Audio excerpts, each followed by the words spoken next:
so it's not cracked, it's not rusty. You can look at your rubber seals. They're as they should be. In our climates, the rubber seals do have a tendency to get a little dried out. But you can use vegetable oil, olive oil. Just to keep them fresh. Yes. Precious resource manual. So that'll have all your tips and tricks on how to use it. Gage is right in here. And as I mentioned to you, it's much easier to test it if it's not attached to the lid. So if you're ever having trouble getting that right angle, for those of you who might be testing, you can take it off. You'll likely need like channel locks or pliers or something. This is a knocker. This is your gauge. Oh, okay. Yeah, I was going to say that's not what I was looking at, like, that's the gauge. This is the pressure relief.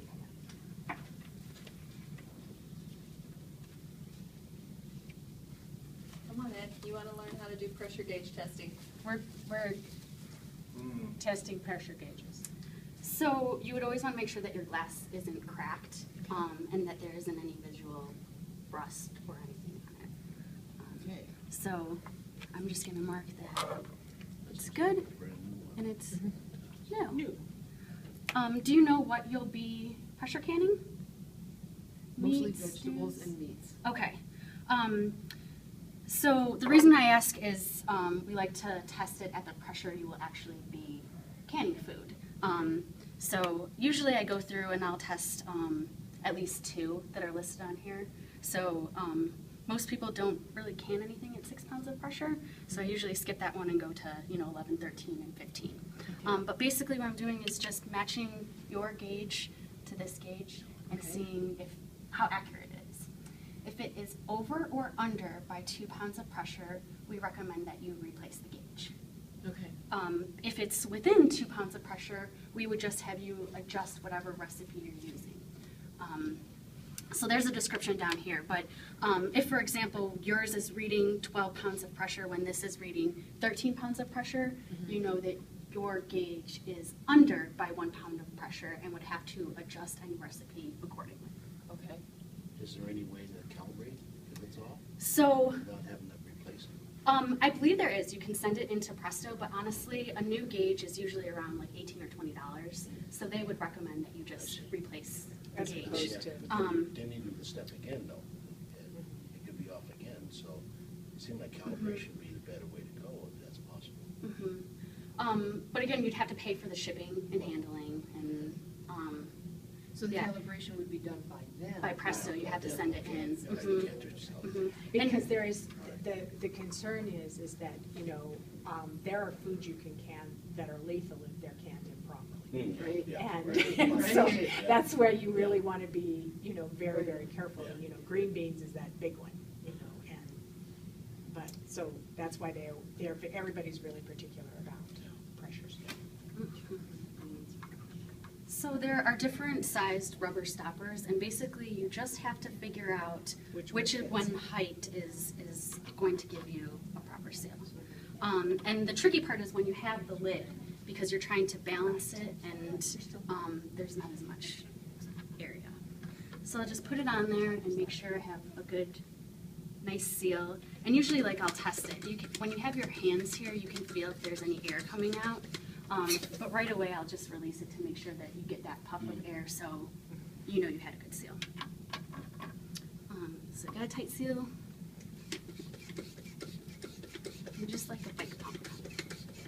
So I will go up to 11 pounds of pressure, and it's perfect. So we can go all the way up.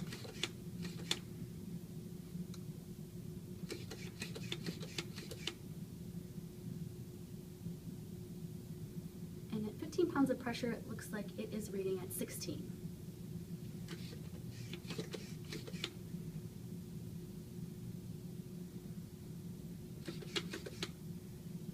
And at 16, it's reading at 17. So we'll go ahead and do it again.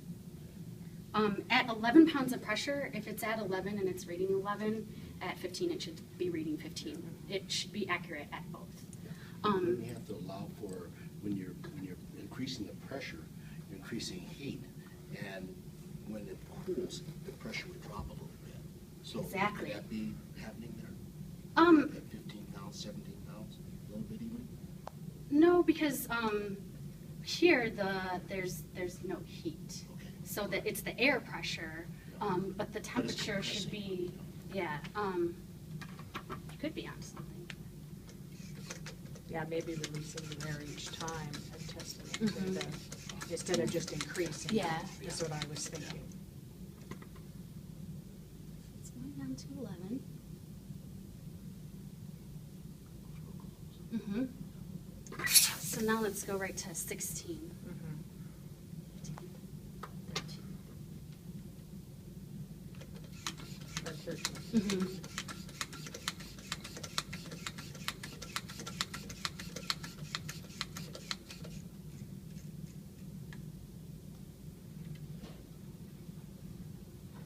I mean, if you look at, that's just below, and this is like right on. Mhm. Yeah. So I would say that that is accurate. 13. Mm-hmm. So maybe we do need to release it each time. Mm-hmm. Yeah, it's hard when you like, Mhm. when you stop there. Because it is going to release because your seal isn't, yeah. Would you mind if someone else tried? And just to get a feel for it? So you can It's test the only been a 15. few years.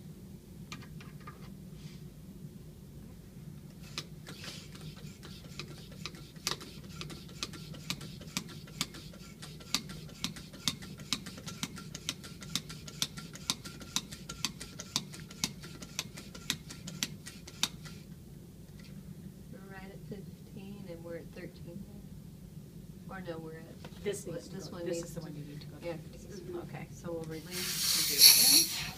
So we get accurate. Because this is your monitoring. That's-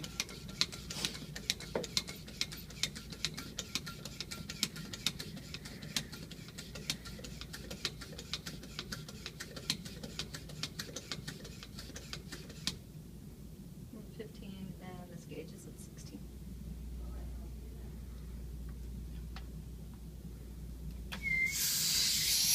So it would really depend on what you're preserving. At 11 and 13 pounds of pressure, it should be accurate. But when you're at that high of a pressure, it's usually going to be meats that you're canning then. I would probably end up on making sure that you're getting up to that 16 pounds of pressure. Right, otherwise it would That- be. because under It would be the under ground. process. Mhm. Now, does Go in the being in the high. high desert, does that change it as opposed to being on sea level? So yes, and in the canning guide, there will be, I mean, you should always use a USDA approved recipe, so that you know that it's been tested over time and that it's really fail-proof. But under each recipe, there will be like not a graph, a chart that will tell you at what elevation, the time, because that's what, you'll do it for a longer period of time. But yes, that guide really has every detail down in there, as well as your user guide. And they have just come out with a new one. We don't have it. We have this one, it's just a few years old, but the information is still very accurate. I think they've just gone into a newer version with some updated, some newer recipes and things like Mhm. that. But the nice thing about this is it is a nice quality paper that's really easy to be working with, and you can wipe smudges off of it. Ooh. Yeah, and- oh, no, there's- there's- people do. And then a lot of the USDA stuff is all available online too, so some of the new information you can go on if you're more comfortable doing it that way, but I know a lot of people like the books. It's much harder. Wonderful. It's huge. Oh, my pleasure. Are there any other questions you have or anything else we can help you with?